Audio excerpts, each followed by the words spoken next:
Amen. Yan. So, palakpakan naman natin yung mga host natin. Yan. Okay. And then palakpakan din natin si Lord, yung malakas na palakpak.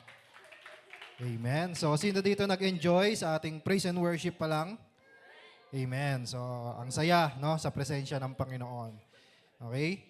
So, batiin mo nga yung katabi mo, sabihin mo congrats. Nandito ka pa rin. Ayan. So, malapit na ang December, malapit na ang Pasko, bukas, December na, no? Ang bilis ng araw. Pasko na, no? So, ayan, nakaredy na ba ang inyong mga handa? Hindi pa. Nakaredy na ang mga regalo? Hindi pa. Nakaredy na ang mga pangkaroling?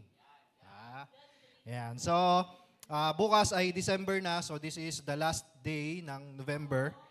At happy birthday to me. Okay. Ayan. So, maraming salamat sa mga bumati at sa mga nagbigay din. So, ayan, ipopost ko na lang mamaya yung GCash number ko para... Okay. So, palakpakan natin si Lord. So, bago tayo magsimula, ay tayo po muna ay manalangin. Panginoon, marami pong salamat sa gabi na ito, Lord God, sa hapon na ito, na patuloy mo kami, Panginoon, na biniblessed, patuloy mo kami na pinupuspos ng iyong banal na espiritu mula pa kaninang umaga. And I pray, Lord God, na patuloy naming maranasan ang iyong banal na espiritu hanggang sa mga susunod na oras, Panginoon, ng araw na ito. Lord, we expect great things sa araw na ito, sa oras na ito. Naway kumilos ka, Lord God, sa puso ng bawat isa, sa isipan ng bawat isa, Panginoon. Open our hearts, open our minds, Lord God, nang sa ganon ay maunawaan namin ang iyong salita. Lord, itago niyo po ako sa iyong likuran, Panginoon, at ikaw po ang siyang makita sa akin, Lord God. At basbasan niyo po ng iyong banal na espiritu, ng iyong banal na dugo, lahat ng mga salitang mamumutawi sa aking mga labi. Ito ay manggaling lamang sa iyo, Panginoon. Give us a fresh revelation, Lord God, naway uuwi kami sa aming mga tahanan ng busog with satisfaction in our heart, Panginoon. Marami pong salamat. In the name of Jesus, amen and amen. Yan. Sige pa, palakpakan natin si Lord. Ayan, so ready na po ba ang ating mga Bible? Taas nga kamay na may mga dalang Bible. Yan. Ready na ang ating mga notes? Yan. Ang mga notebooks. Baka may notes kayo, tapos wala naman pala kayong ballpen. Oh, yan, may ballpen. Okay. So, sino dito ang, taas nga kamay yung mga nag-aaral? Yan, mga dami, no? Halos kalahati, mga nag-aaral. No? O, sino naman dito, taas kamay yung mga nagtatrabaho na? Ayan, o, konti pa lang. Sino naman dito yung mga nasa bahay lang? Yan, walang trabaho. Mga nagbi-business, taas ang kamay, mga nagbi-business. Mga business partner ko dyan, taas ang kamay. Yan. Okay, so, lahat ng mga ginagawa natin, either tayo ay nagtatrabaho, tayo ay nag-aaral or nagbi-business, lahat yan ay may pressure. Tama po ba? No? Sino dito taas kamay? Lahat ng mga napipressure sa pag-aaral ngayon. Yan, mga nagpe-pressure sa pag-aaral. Bakit? Bakit tayo nape-pressure sa pag-aaral? Kasi minsan, hindi natin kayang i-manage yung oras natin. Tama? Minsan, nape-pressure tayo kasi nasasagasaan yung schedule natin sa church. Okay? So, hindi natin alam kung ano unahin natin. Church activity ba o yung school activities? Di ba? So, minsan, nape-pressure ka kung ano yung bibitawan mo. Kung bibitawan mo ba yung ministry mo or bibitawan mo yung pag-aaral mo para makapag-focus sa ministry. Di ba? Minsan, ganyan din sa pagtatrabaho. Di ba?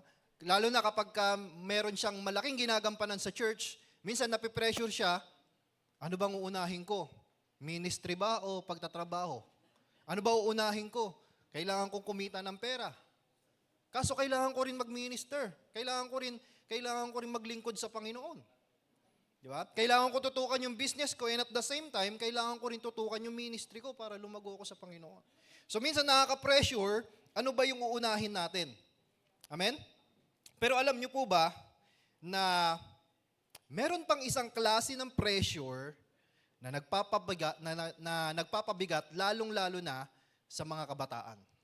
Alam niyo po ba kung ano yung pressure na yon? Yung klase ng pressure na yon? Hindi ito yung pressure na katulad ng sinabi ko kanina na kung paano mo i-manage yung time mo. Okay? Iba pa yung pressure na yon.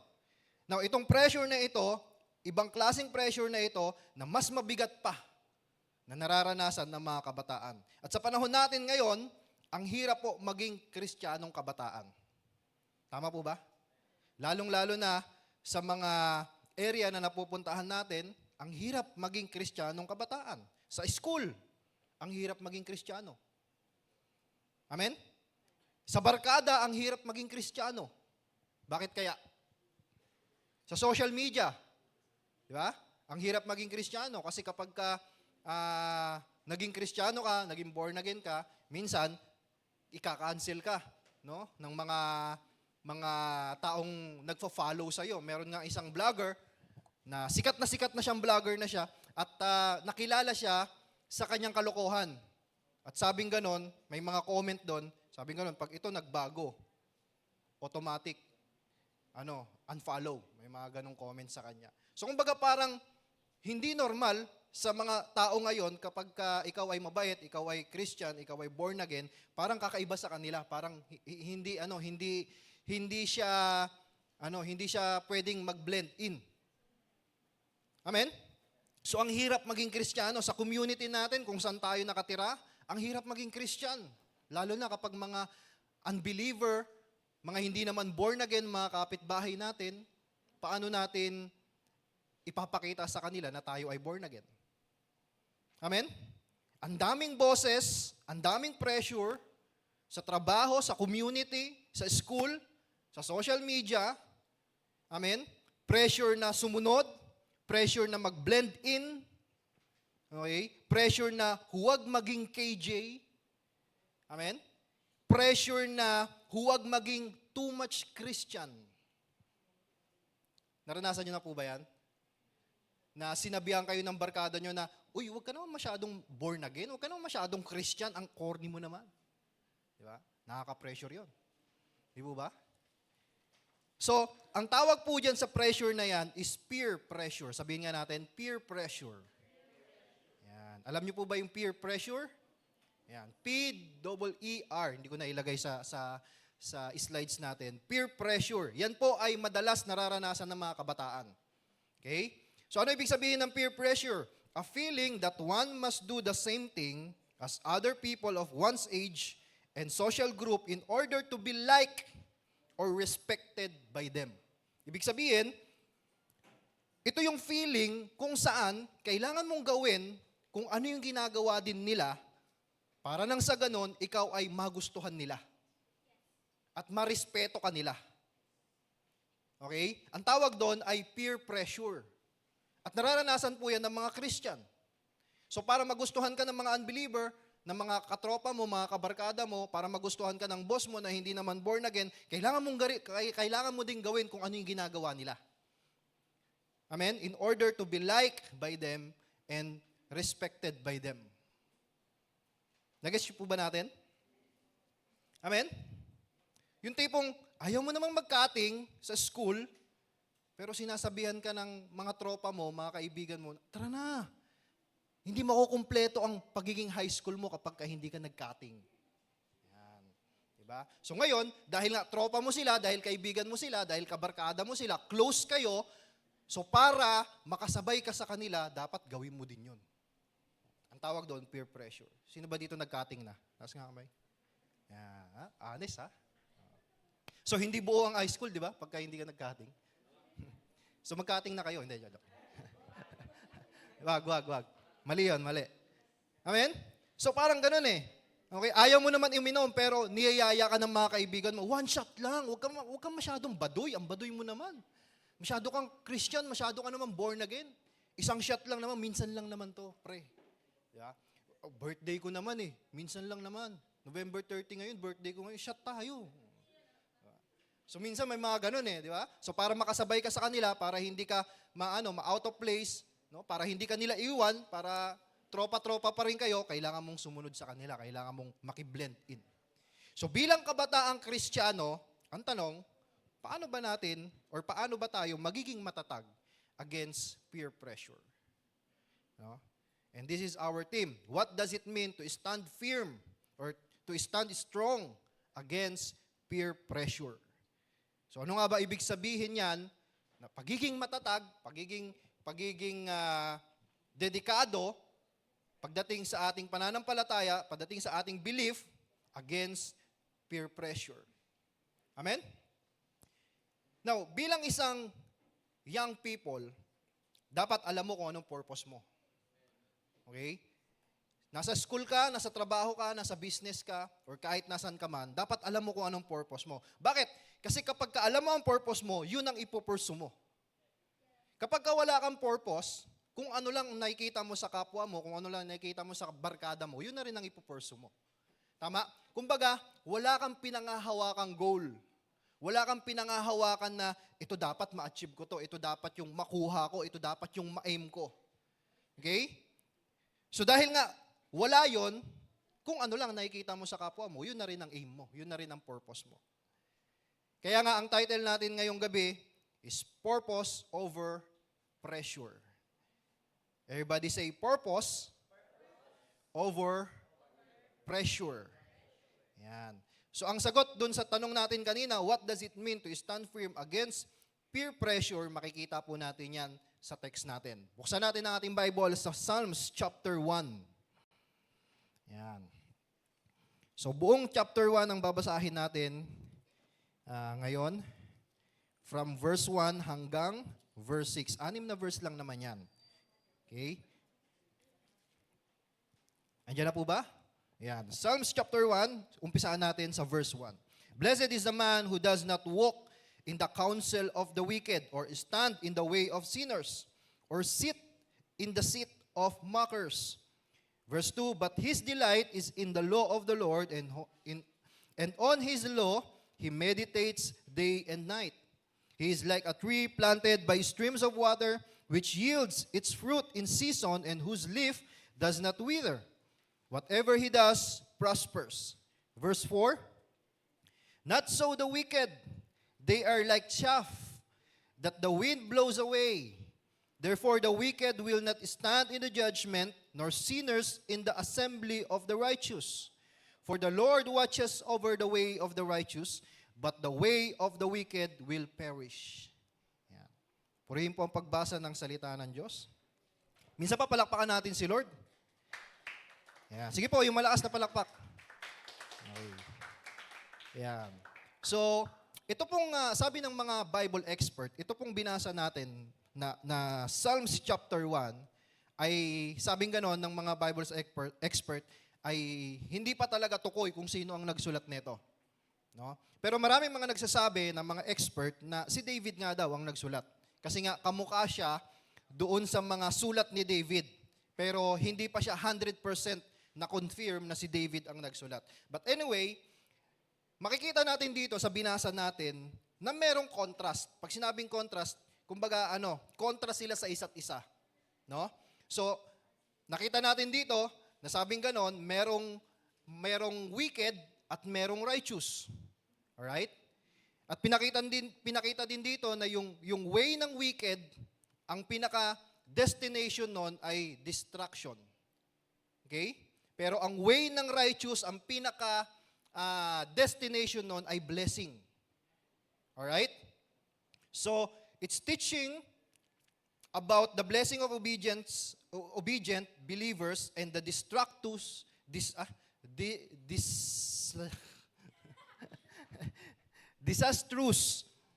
end of the wicked. No? Ibig sabihin, ito ang ipinapakita nito kung ano yung magiging destination ng bawat isa. Okay? Kung ikaw ay wicked, no? Ang pinaka-ending ng buhay mo ay disaster. Alright? Destruction. Amen? Pero kapag ka ikaw naman ay obedient, believers, ikaw naman ay sumusunod sa salita ng Diyos, blessing ang pinaka-ending ng buhay mo. Okay? So, para mas maintindihan natin itong binasa natin at Psalms chapter 1, himay-himayin natin, pag-aralan natin, ano ba yung mga matututunan natin dito bilang isang kabataang Kristiyano at paano natin ito i-apply, no, sa mga lugar na napupuntahan natin, sa school, sa trabaho, no, or kahit saan man, sa bahay, sa community natin. Okay? So ano nga ba ang dapat natin gawin? Unang-una, number 1, choose the right influence. Yan. Number 1, choose the right influence. Anong sabi ng verse 1? O, basahin natin ulit, verse 1. Sabing ganon ng psalmist, "Blessed is the man who does not walk in the counsel of the wicked, or stand in the way of sinners, or sit in the seat of mockers." Sabi ganon, mapalad yung mga tao na hindi umaayon sa mga gawa ng mga wicked. Amen? Now, sinasabi dito ng psalmist na kung gusto mong maging matatag bilang isang kabataang Kristiyano, simulan mong lumayo sa mga maling impluensya. Okay? Simulan mo nang lumayo sa mga maling example, sa mga gawa ng mga makamundong tao na hindi naman kalugod-lugod sa Panginoon. Okay? Now, hindi naman ibig sabihin na hindi mo na kailangan kaibiganin yung mga unbeliever. No? Kapag meron kang kaibigang unbeliever, dapat iwan mo na. Hindi po ganon. Okay? Kasi kung lalayuan natin yung mga unbeliever, sino na mag-aakay sa kanila? Tama? Kung lalayuan mo yung mga tropa mo na hindi Christian, di ba? Wala nang magpapakilala sa kanila kay Kristo. So, hindi na nila makikilala si Kristo. So, hindi ibig sabihin dito na kailangan mo nang layuan sila. Umiwas ka lang sa mga maling impluensya na nakikita mo sa kanila. Katulad nga ng sinasabi ni Bishop palagi, na pwede kang makisama sa kanila, pero huwag ka lang makikisama. Amen? Huwag ka lang makikiayon sa mga ginagawa nila.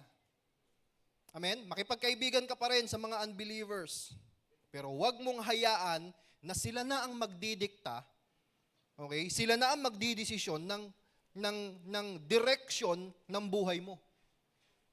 Okay? Amen? Huwag mong hayaan na sila na yung masusunod. Buhay mo 'yan eh. So dapat ikaw ang masusunod. Dapat ikaw yung buhay mo dapat ikaw ang masusunod.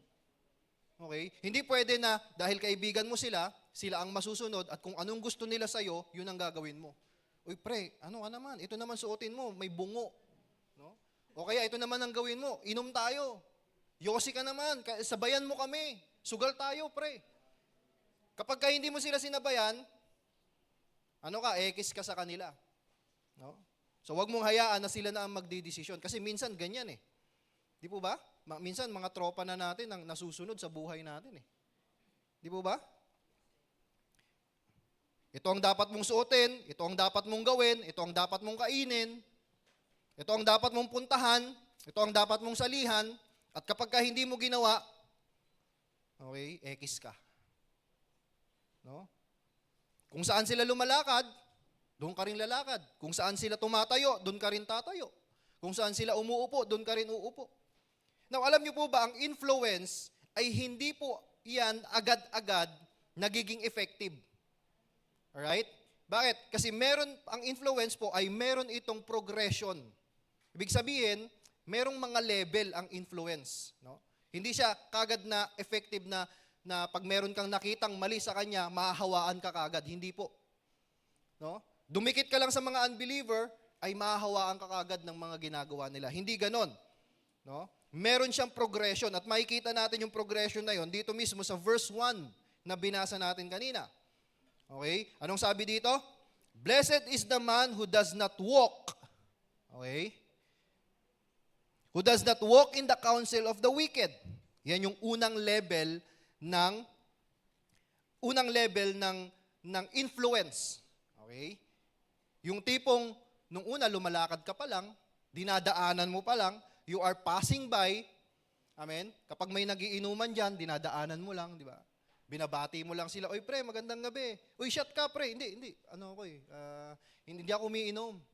Bawal ako diyan. Dadaan ka lang, you are passing by. Okay? At pangalawang level, anong sabi? Or stand in the way of the sinners. Okay? Pangalawang level, you are stopping at nag-i-stay ka na doon. Okay? Yung unang level, dumadaan ka lang, dinadaanan mo lang yung ginagawa nila, dinadaanan mo lang yung mga paanyaya nila, no? Dinadaanan mo lang yung mga mali nilang ginagawa. Pangalawang level, nag-i-stand ka na.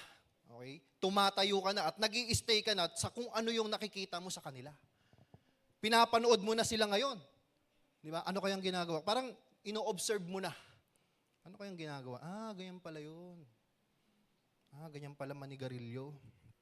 Kailangan hihit-hiti mo, parang lulunukin mo yung usok. Ganun yun eh. Hindi yun basta hit-hit lang eh. Lulunukin mo yung usok nun. Ganun pala yun. Okay. Sige. Okay? So kumbaga parang, kumukuha ka na ng information dun sa ginagawa nila. At yung pangalawang level, ito na yung pinakamabigat na level, ito na yung umuupo ka na doon sa kanilang ginagawa. Okay? Okay? You are becoming part of it. Nung una, dinadaanan mo lang, okay, may nagiinuman, dumadaan ka lang. Alright? Yung pangalawang level, nakikipagkwentuhan ka na, pero hindi ka pa umiinom. Nakikipagkwentuhan ka na, pero nag-i-stay ka na doon, tumatambay ka na doon. Yung pangalawang level yung pangatlong level ng influence, nandun ka na, nakaupo ka na, at nakikitagay ka na. Amen? At hindi mo napapansin na ikaw na rin ang pinagmumulan ng bad influence. Amen? Yung unang level, ikaw yung ini-influensyahan. Yung pinakamalalang level ng influence, ikaw nang pinagmumulan ng bad influence. At minsan, hindi natin napapansin yun. Amen? Kaya nga ito po ay paalala sa atin, sabi ng psalmist, na huwag mong hayaan, okay? Huwag mong hayaan na ikaw ay lumakad, ikaw ay tumayo, at ikaw ay umupo sa mga ginagawa nila. Okay? Ang peer pressure ay bihira lang magsimula sa malaki. Okay? It begins with small steps. Minsan, hindi natin napapansin. Akala natin okay lang, akala natin wala namang makakakita, akala natin minsan lang, pero hindi natin napapansin, humahakbang na pala tayo dun sa influence nila.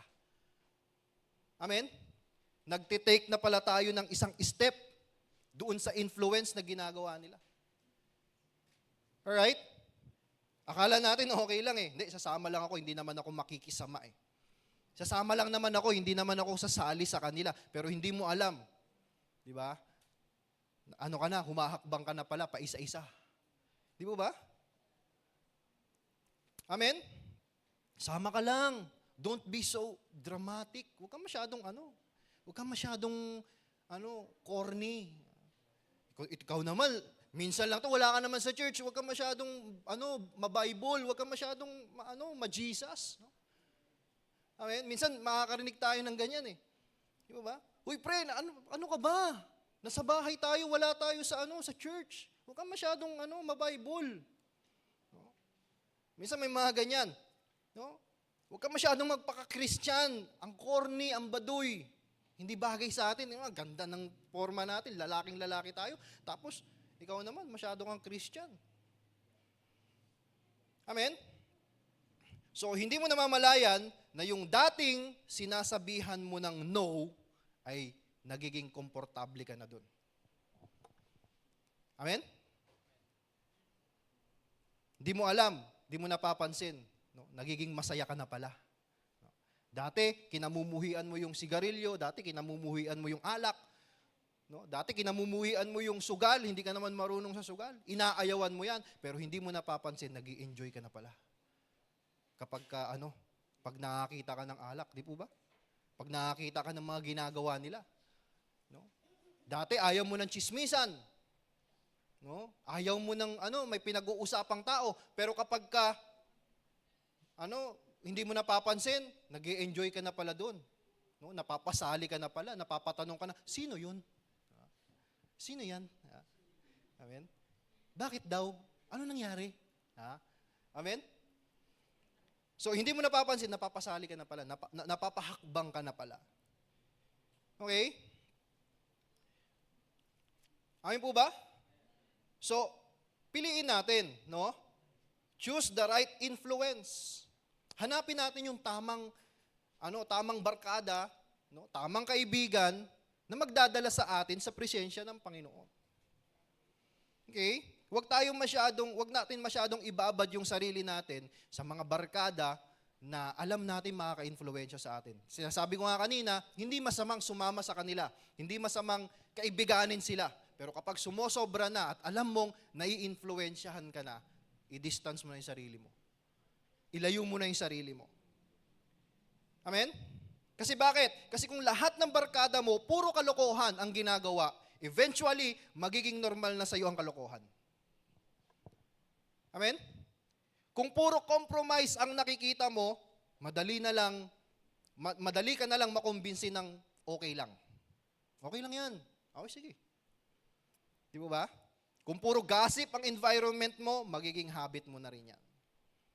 Okay? So, be wise. Amen po? So, peer pressure becomes powerful when you walk in the same direction as the crowd, as the wrong crowd.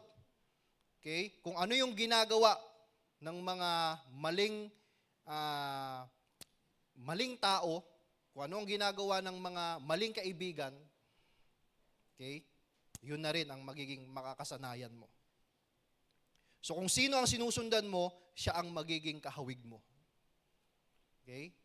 So kung ang sinusundan mo ay maling crowd, no? Magiging kamukha mo na rin 'yan. Kung ano ang buhay nila, magiging ganun na rin ang buhay mo. Pero kung ang sinusundan mo ay si Kristo, kung ano ang buhay ni Kristo, magiging ganun din ang buhay mo. Amen? Okay? So number 2, love God's word more than people's approval. Yan. Okay? So mas asamin natin yung salita ng Diyos. Mas asamin natin yung approval ng Panginoon kesa sa approval ng tao. Anong sabi ng verse 2? Basahin natin verse 2. But his delight is in the law of the Lord. Pag sinabing delight, yung kanyang kasiyahan ay nasa salita daw ng Diyos. And on his law, he meditates day and night. Amen? So, love God's word more than people's approval. Amen? Now, alam niyo po ba, ang identity ng isang matatag na kabataang Kristiyano, simple lang. Mas mahal niya ang salita ng Diyos. Amen? Kaysa sa approval ng tao. Amen? Mas masaya siya kapag merong mga fresh revelation siya natatanggap galing sa Diyos. Kaysa doon sa mga sinasabi ng kanyang mga barkada na hindi naman born again. Amen?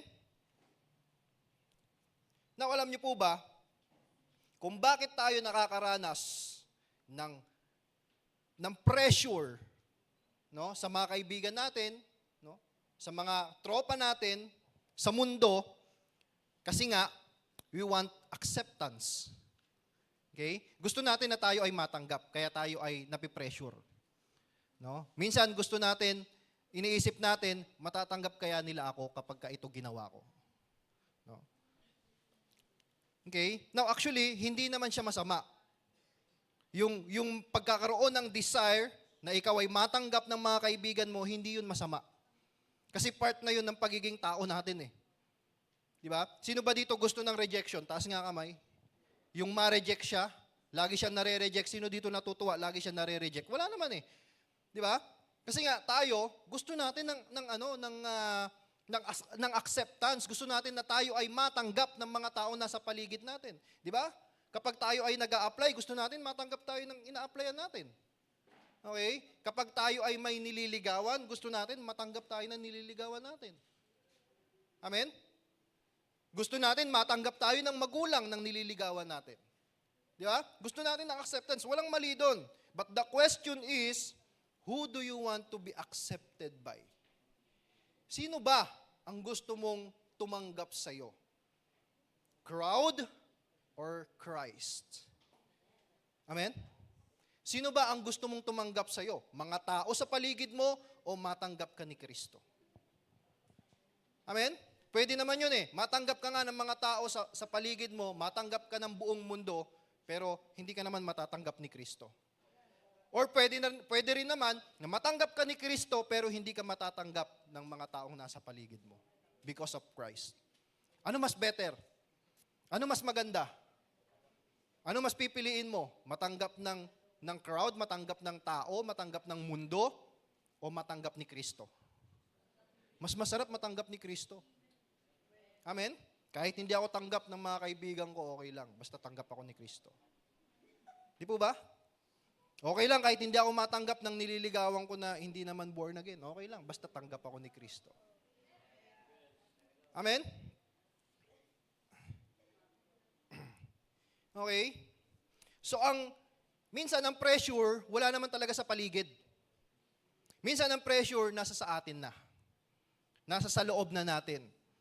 Okay? Minsan kasi, kaya tayo nape-pressure, kasi feeling natin, tayo ay nami-missing out. Feeling natin, tayo ay naiiwan. No?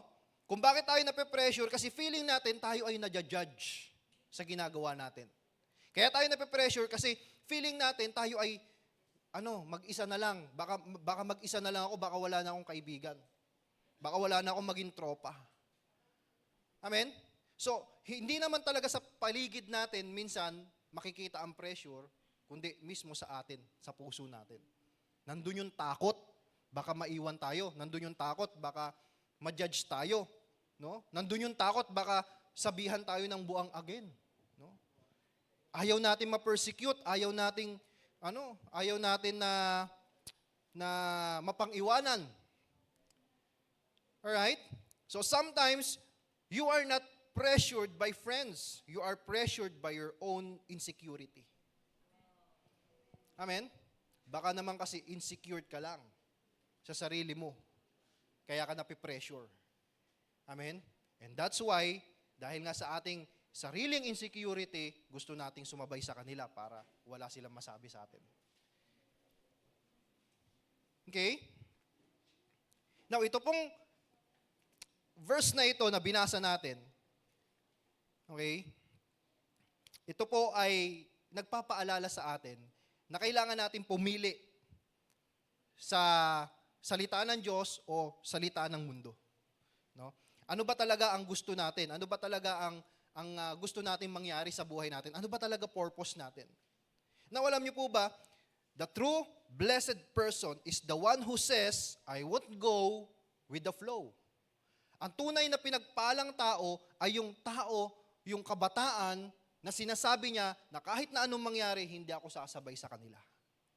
Yun ang tunay na blessed. Okay? Kahit na anong mangyari, hindi ako susunod sa kung ano ang gusto ng crowd.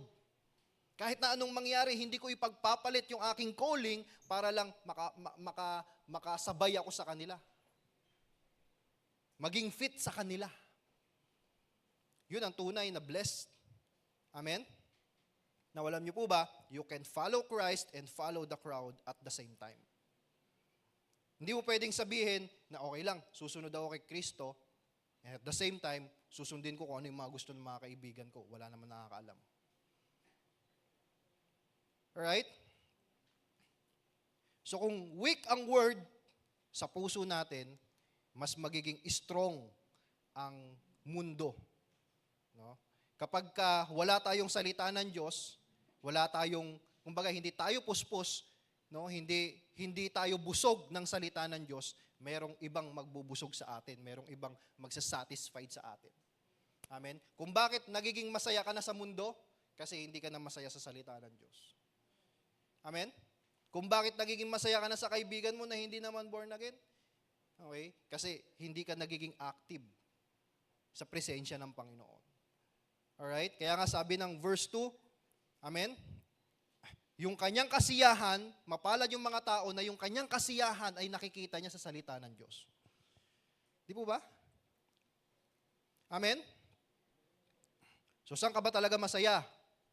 Masaya ka ba kapag kasama mo yung mga kaibigan mo na gumagawa ng kasalanan o masaya ka kapag nakakarinig ka ng salita ng Diyos? Amen? Pag may barkada kang nagyayaya ng compromise, relationship, alright, meron kang strength na sabihin sa kanya na hindi yan kalooban ng Panginoon. Diba? Kasi nga, puspos ka ng salita ng Diyos. Kapag may nagyayaya sa'yo ng mga barkada, amen, meron silang ginagawa na mali, ikaw ang tatayong tama para sa kanila. Okay? Amen po? At hindi ka mahihiya sa salita ng Diyos kung ikaw ay puspos ng salita ng Diyos. Amen? Hindi mo ikakahiya ang salita ng Diyos. Amen? So dapat, sa area mo, alam nila na ikaw ay born again. Alam nila na mayroon sila nakikitang palatandaan na ikaw ay naglilingkod sa Panginoon. Ikaw ay lingkod ng Panginoon. Amen? Kung bakit may mga kabataan na madaling ma-influensyahan pagdating sa school, pagdating sa kanilang tahanan, pagdating sa kanilang barkada, kung bakit mabilis silang ma-influensyahan kasi walang nakikitang ebidensya na sila ay born again. Tama? So paano ba tayo magiging good example? Paano malalaman na ikaw ay born again sa school? Paano malalaman na ikaw ay born again sa trabaho mo? Paano malalaman na ikaw ay born again sa community, sa community mo? Anong paraan para malaman na ikaw ay born again? Gusto niyo malaman kung anong paraan? Gusto niyo malaman? Sikreto para malaman na ikaw ay born again at ma-share mo si Jesus Christ? Gusto niyo malaman? Magsuot ka ng it is written. Hindi, joke. Amen? Hindi mo kaya mag-share ng gospel? O, suotin mo na lang yung... o, para makita nila, Jesus saves. Ay, wow, nakakapagligtas pala si Jesus. Sige na nga, magbo-born again na nga ako. Di ba? So, anyway, di ba, dapat alam nila na ikaw ay born again, no? Hindi lang dahil sa suot mo, hindi lang dahil sa style mo, di ba? Dapat nakikita din nila sa pamumuhay mo. Amen? Bakit hindi ka nila tinitigilan yayain sa kasalanan? Kasi nga, nakikita nila parang wala namang pagkakaiba. Di po ba? Actually, magkakaroon yan sila ng intimidation na yayain ka sa masama eh. Kung nakikita nila si Kristo sa'yo. Amen? Naalala ko, merong isang pagkakataon sa trabaho ko. Sinabi ko kasi na nanghingi ako ng day off na linggo. Ngayon, tinanong ng manager, sabi niya, bakit nanghihingi ka ng day off na linggo? Kasi yung linggo na yun, malakas yun eh. Baga parang yun yung peak day sa kanila. Pero yun yung hiningi kong day off. Ngayon, sabi ng manager, bakit gusto mo ng day off na linggo? Sabi ko kasi, meron po akong commitment sa church namin at isa po akong youth pastor, sabi ko. Pinakilala ko na youth pastor ako. Nung nalaman niya yon, hindi niya na ako mapagalitan. Nai-intimidate daw siya mapagalitan ako. Sabi, ang hirap mo naman pagalitan. Sabi niya, pastor ka kasi, sabi niya gano'n. Hindi, okay lang ma'am, okay lang po. Kasi trainee, syempre, minsan nagkakamali, so papagalitan ng manager. Sabi niya, ang hirap mo naman pagalitan. So kumbaga parang, alam mo yon, merong intimidation. Kapag ka nalaman nila na ikaw ay born again, at sumusunod ka talaga sa Panginoon. Meron ka talagang standard ng pamumuhay na sinusunod. Okay? So kung bakit hindi ka nila tinitigilan, baka naman kasi wala silang nakikita. Amen? Ipakita mo rin na ikaw ay born again. So kapag malalim ang ugat mo sa Lord, hindi ka basta-basta matatangay. No? Kahit ano pang sabihin nila, kahit makukulit pa sila, at kahit sisiraan ka pa nila, hindi ka nila basta-basta matatangay. Bakit? Kasi malalim ang ugat mo sa Panginoon. Okay? Kaya nga, ang number 3 natin, be rooted in God. Yan yung number 3 natin. No? Anong sabi ng verse 3? He is like a tree planted by streams of water, which yield its fruits in season, and whose leaf does not wither. Whatever he does, prospers. Amen? So sabi ko nga kanina, kapag malalim ang ugat mo sa Panginoon, hindi ka basta-basta matatangay. Okay, bakit? Kasi ang strength mo ay nasa katotohanan ng Diyos. Ang strength mo ay nasa promise ng Diyos. Ang strength mo ay nasa presensya ng Diyos. Nasa salita ng Diyos ang strength mo. Okay? So, when you delight in the Word, God's voice becomes louder. Mas magiging malakas ang boses ng Panginoon, mas magiging malakas ang conviction ng Panginoon kesa sa temptation na ibinabato sa iyo ng mga taong nasa paligid mo. Amen? At kapag mas masaya ka sa salita ng Diyos, when you delight in the Word, mas ma-expose, okay, yung mga fake friends at yung real joy becomes clearer. Amen? So kung bakit maraming mga youth na-fall into pressure because the Bible is not their foundation. No? Hindi kasi nila hindi kasi yun yung batayan ng kanilang buhay, yung salita ng Diyos. Amen? So kung para tayo ay hindi basta-basta matangay ng agos ng mundo, no? Apply natin yung salita ng Diyos. Okay? Maging malalim tayo sa Panginoon. Mag-effort tayo para tayo ay lumago sa Panginoon. Amen? Huwag tayong makontento na tayo ay taga-upo na lang. Huwag tayong makontento na kung ano lang ang, alam mo yun, kung ano ka lang sa church, yung ka na. Dapat meron kang goal. Ano ba ang goal mo sa church? Ano ba ang goal mo sa presensya ng Panginoon? Okay? Dapat one of this day, nakakapag-preach ka na. Dapat one of this day, nakakapag-share ka na rin ng gospel. Amen? Huwag kang makontento na hanggang ngayon, trainee ka pa rin. Dapat may paglago. Dapat nakakatayo ka na. Ang tagal mo ng trainee, pero hanggang ngayon, hindi ka pa rin nakakatayo. Ano bang goal? Dapat mag-set ka ng goal mo. Amen? So, God's Word gives you deep spiritual roots. Amen? Ang salita ng Diyos, ito ang magbibigay sa atin ng malalim na ugat. Para nang sa ganon, tayo ay hindi bumagsak, tayo ay hindi ma-fall when pressure hits. Amen? Para tayo ay hindi basta-basta mabuwag ng mga pagsubok sa buhay, ng mga testing sa ating pananampalataya. Alright? So the stronger your relationship with God, the weaker peer pressure becomes. Amen? Katulad nga ng sinabi ko kanina, di ba? Magkakaroon ng intimidation yung mga taong nasa paligid mo. Na influensyahan ka kasi nga nakikita nila malakas ang salita ng Diyos sa'yo. Pang-apat, number 4. See the consequences of the wrong path. O buksan natin sa verse 4 hanggang verse 5. Not so the wicked, they are like chaff that the wind blows away. Therefore the wicked will not stand in the judgment, nor sinners in the assembly of the righteous. Amen? Ang wicked ay parang ipa. Pag sinabing ipa, yung alam mo yung nakikita ninyo sa sa disyerto na gumugulong-gulong, yan ay ipa, magaan. Ibig sabihin, wala siyang direction. Ang direction niya lang kung saan yung hangin. Okay? Kung saan umiihip ang hangin, doon din siya pupunta. Okay? So sabing ganon, ang mga wicked ay parang mga ipa, walang direksyon, walang future. Amen? Pero kapag ka ikaw ay may salita ng Diyos, no? Meron kang future. Kapag nakita mo kung saan patungo ang mga barkada mo, lalo na sa mga ginagawa nila, alam mo na kung saan patungo, lumayo ka na. Amen? Pwede kang makisama, pero kung alam mo na kung saan sila patungo, umalis ka na doon.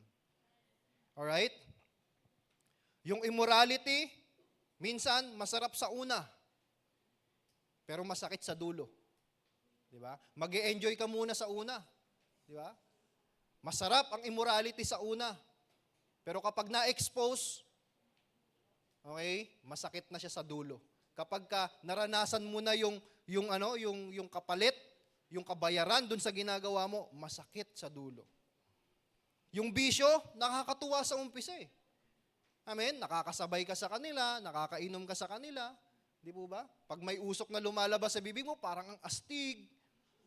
Amen?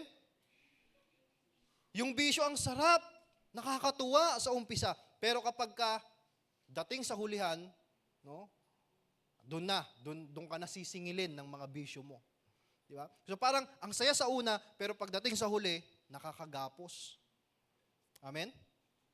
Ang rebellion, ganun din. Parang freedom sa una, pero may regret sa huli. Amen? Kaya huwag kang magre-rebelde sa magulang. No?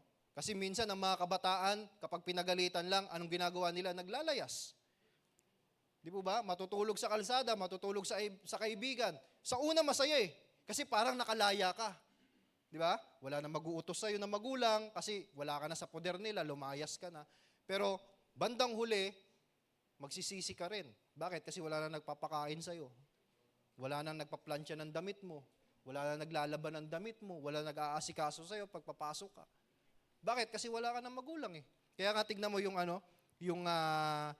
prodigal son, di ba? Ang saya niya nung nakuha niya yung kanyang mana, pero nung naubos yung kanyang mana, doon na. Nandun na yung regret. Nandun na siya nagsisi. Amen? At na-realize niya sa sarili niya, nung nasa poder ako ng magulang ko, ang sarap ng buhay ko. Ang higaan ko malambot. Nakakain ako ng masarap. No? Kumbaga nagkaroon ng reflection eh, nagkaroon ng aral. No? Nakita niya yung buhay niya kumakain ng kanin baboy. 'Di ba? Ang rebellion parang freedom sa umpisa eh, pero may regret. No? Sa bandang huli. So ganun po ang nangyayari kung hindi tayo magiging malalim sa salita ng Diyos. Amen? Parang masaya lang ang peer pressure sa umpisa, pero may consequences sa huli. Alright? Now for the last, number 5, God watches over us. Yan po ang lagi natin tatandaan.